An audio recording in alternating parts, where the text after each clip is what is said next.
אנחנו כאן, בגבול הצפון, 25 כיתות כוננות שבעצם נשארו כיתות קטנות לשמור על היישובים צמודי הגדר, משמע בין 0 ל-3 קילומטר מהגבול עם לבנון. כולנו כמובן אזרחים.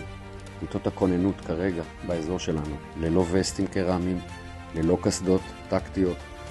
הצבא דואג לחיילים, וזה בסדר גמור. רוב הצבא פה כבר נמצא עם רוב הציוד.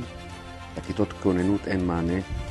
אני ממש מבקש בהקדם, איכשהו שיגיעו אלינו וסטים קרמיים, קסדות ושאר ציוד לחימה, כמו אמצעי לראיית לילה.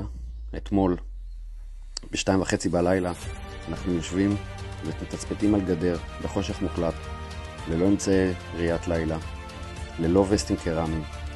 כיתות הכוננות זה החומה הראשונה, וכאן אנחנו לא נאפשר שיהיה פה בארי 2. זה הזמן של מי שצריך להתעורר ולהעביר דחוף לכיתות כוננות את כל הציוד הנדרש. אנחנו כרגע נופלים בין הכיסאות ונשארנו בלי כלום. אנחנו צריכים ציוד עכשיו.